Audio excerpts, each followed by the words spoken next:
आपका बहुत बहुत धन्यवाद है। स्वागत है ज्योतिष विद्या सागर में। आज मैं आपको बताएंगे कि कुंडली के द्वितीय भाव से हम क्या क्या देखते हैं। काफ़ी सारी कुंडलियाँ आती हैं। लोग ये पूछते हैं कि द्वितीय भाव में हमारे बच्चे के पास धन होगा या नहीं होगा। तो द्वितीय भाव केवल धन के बारे में ही बताता है, परिवार के बारे में बताता है और आँखों के बारे में भी बताता है। अच्छा, इसलिए हम आपको आज द्वितीय भाव का विस्तृत विवेचना करेंगे कि आपके पास धन होगा या नहीं होगा। होगा भी तो किस रास्ते से धन आएगा, नौकरी से या बिजनेस से। खर्चे होंगे तो कुछ धनी व्यक्ति खर्चे भी करते हैं। खर्चे तो सबके होते हैं। खर्चे होने के दो रास्ते होते हैं, एक पाप का रास्ता, एक पुण्य का रास्ता। कुंडली देख करके हम बता सकते हैं कि इस व्यक्ति का धन पाप रास्ते में जा रहा है या शुभ भाव में जा रहा है, शुभ कार्यों में जा रहा है। वो मैं आज आपको भी बताऊंगा कि किस उद्देश्य से, कैसे हम ये जान पाएंगे कि इनका धन कहाँ से आएगा और कहाँ जाएगा। अब देखिए, ध्यान से देखिए, ये कुंडली का द्वितीय भाव होता है। द्वितीय भाव किसका होता है? द्वितीय भाव निकट परिवार का होता है। निकट परिवार में क्या आते हैं? जैसे माता पिता, विवाह के बाद बीवी और बच्चे। ये तो हम स्वयं हो गए या आप स्वयं हो गए, जिनकी कुंडली है ये स्वयं हो गए। द्वितीय भाव इनका परिवार होता है। निकट परिवार, माता पिता और स्त्री पुत्र से हम भी इसको देखते हैं। दूसरा चीज़ होता है, ये आदमी का सिर हो गया, ये आदमी का चेहरा हो गया। चेहरे को भी हम द्वितीय भाव से देखते हैं। आदमी का चेहरा कैसा होगा? द्वितीय भाव में बैठे ग्रह, द्वितीय भाव द्वितीय का स्थिति में जाना, हमें ये पता चल जाता है कि आदमी का चेहरा कैसा होगा। तीसरा चीज़, दाईं आँख। दूसरी कुंडली के द्वितीय भाव से हम दाईं आँख को देखते हैं और बारहवें भाव को हम बाईं आँख से देखते हैं। ये भाव बारहवां है, यहाँ से हम बाईं आँख को देखेंगे और ये भाव दूसरा है, यहाँ दाईं आँख को देखेंगे। यदि मान लीजिए सूर्य और चंद्र किसी की कुंडली में द्वितीय में बैठे हैं तो आप ये निश्चित जानिए कि इस व्यक्ति को रात में नहीं दिखता। एक का वो है रतौंधी जिसको कहते हैं। अगर सूर्य और चंद्र इस भाव में द्वितीय भाव में बैठे हैं इकट्ठे, तो जान जाइए कि इस व्यक्ति को रात में दिखता ही नहीं। और तीसरा चीज़ क्या देखते हैं? भोजन को भी देखते हैं। द्वितीय भाव भोजन का भी होता है। अगर हम कुंडली में, हमारे कुंडली में द्वितीय भाव में शुभ ग्रह बैठे हैं और द्वितीय केंद्र में या त्रिकोण में बैठा है और द्वितीय भाव पर या द्वितीय पर शुभ ग्रह की दृष्टि है, तो ये समझिए कि ये जीवन भर उत्तम भोजन इनको मिलेगा, अच्छा भोजन मिलेगा। और क्या देखते हैं द्वितीय भाव से? धन संपत्ति देखते हैं। अगर द्वितीय भाव में शुभ ग्रह हैं, जैसे शुभ ग्रह मतलब बुध, शुक्र और बृहस्पति, ये तीन ग्रह हैं और शुक्ल पक्ष का चंद्रमा है। मित्रों, शुक्ल पक्ष का चंद्रमा शुभ माना जाता है, लेकिन कृष्ण पक्ष का चंद्रमा पाप माना जाता है। शुक्ल पक्ष की अष्टमी से कृष्ण पक्ष की अष्टमी तक चंद्रमा पूर्ण माना जाता है और कृष्ण पक्ष की अष्टमी से शुक्ल पक्ष की अष्टमी तक चंद्रमा पापी माना जाता है। तो चंद्रमा पापी भी है और चंद्रमा पूर्ण भी है। लेकिन बुध, शुक्र और बृहस्पति 3 अगर इसमें बैठे हैं तो समझ लीजिए कि ये धन योग बन रहा है, इनका धन सुरक्षित होगा।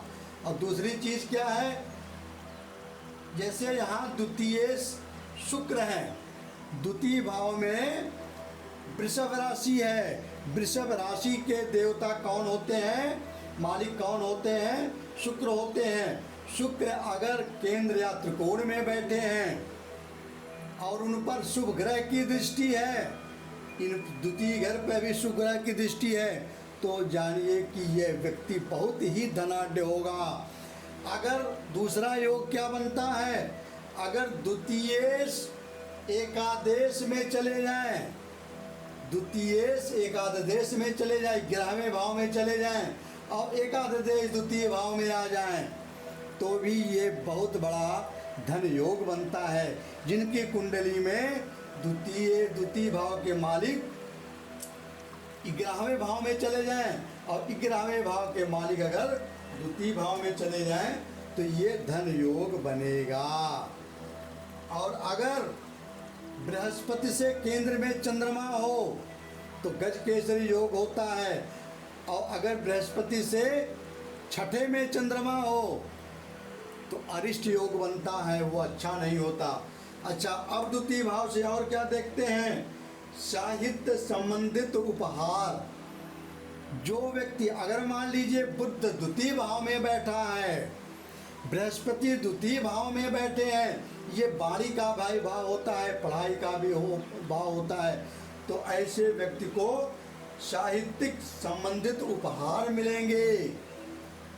और क्या देखते हैं द्वितीय भाव से, वाक शक्ति देखते हैं। मैंने आपको अभी बताया कि द्वितीय भाव वाणी का भाव होता है, वाक शक्ति का भाव होता है। यहाँ अगर वाक के मालिक कौन है, बुद्ध जी हैं। अगर बुद्ध मजबूत होकर के यहाँ बैठे हैं, शुभ ग्रह की दृष्टि पड़ रही है, किसी अशुभ ग्रह की दृष्टि, मतलब सूर्य, राहु, केतु और शनि, मंगल, अगर इनकी दृष्टि नहीं पड़ रही है तो वो व्यक्ति बोलने में बहुत विद्वान होता है। वो भाषण जहाँ देता है वहाँ सबको आकर्षित कर लेता है, विद्वतापूर्ण वाक शक्ति उसके पास होती है। और तीसरा क्या होता है, तीसरा भाव मित्रों, इसको हम मृत्यु को भी देखते हैं। ये घर मारक भी होता है। मारक घर कौन से हैं, दूसरा घर और 7वां घर। जब मृत्यु आती है, मैंने एक आदमी की कुंडली में देखा, व्यक्ति बीमार था, वो बार बार मेरे यहाँ आ रहा था कि जरा देखिए कि ये बचेंगे या नहीं बचेंगे। मैंने देख लिया कि इसमें उनके द्वितीय में बृहस्पति बैठे थे। विद्या के लिए तो अच्छे हैं, लेकिन द्वितीय चूँकि वो नवम राशि थी और नवम राशि के मालिक बृहस्पति होते हैं। बृहस्पति को मैंने देखा, बृहस्पति की दशा चल रही थी, बृहस्पति की दशा चल रही थी और यहाँ राहु भी बैठे थे और राहु की अंदर दशा थी।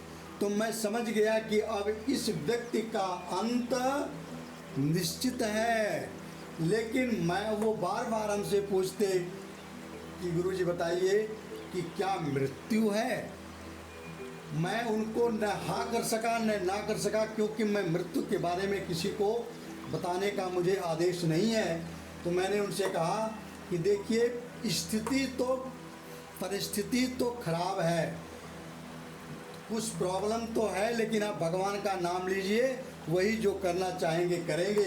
यह कह करके मैं उनकी बातों को टालता गया। और निश्चित तीसरे चौथे दिन व्यक्ति आया और हमने कहा क्या हाल है, उन्होंने कहा कि उनकी तो मृत्यु हो गई। तो अगर यहाँ द्वितीय की की महादशा है और उसमें बैठे जो ग्रह हैं उनकी अंतर्दशा आती है, तो निश्चित है कि उस व्यक्ति की मृत्यु, हाँ, उसमें और भी कई चीज़ें देखी जाती हैं। ये मत समझ लेना कि किसी के भी अगर ये आ गई तो उसमें और सारी चीज़ें हैं, ये हम बाद में आपको बताएंगे। यहाँ मृत्यु से संबंधित बहुत बातें हम नहीं करते। अच्छा, और देखिए,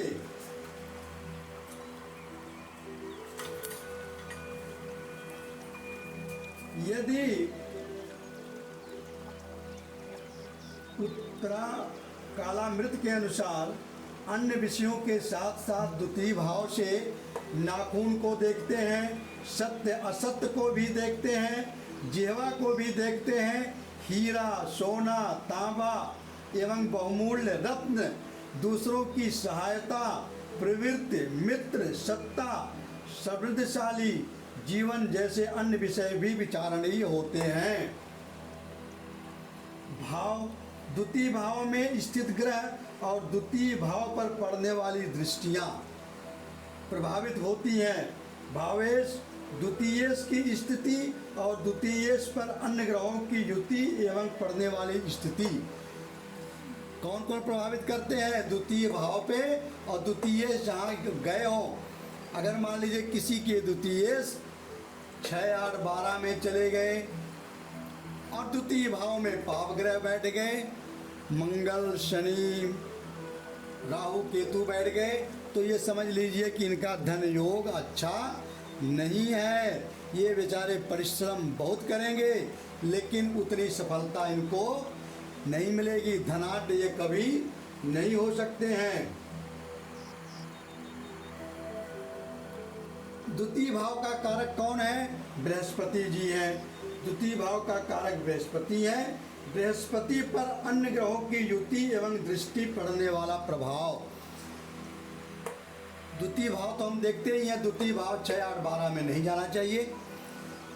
द्वितीयेश पर किसी पाप ग्रह की दृष्टि नहीं पड़नी चाहिए। दूसरा चीज होते हैं बृहस्पति, यहाँ के कारक जो होते हैं बृहस्पति। बृहस्पति मान लीजिए 6, 8, 12 में बैठे हो तो भी आपका धन योग क्षीण हो रहा है। बृहस्पति को केंद्र या त्रिकोण में बैठने से और द्वितीय पर शुभ ग्रह बैठने से और द्वितीय शुभ ग्रह में होने से, शुभ भाव में होने से ये धन भाव बनता है मित्रों।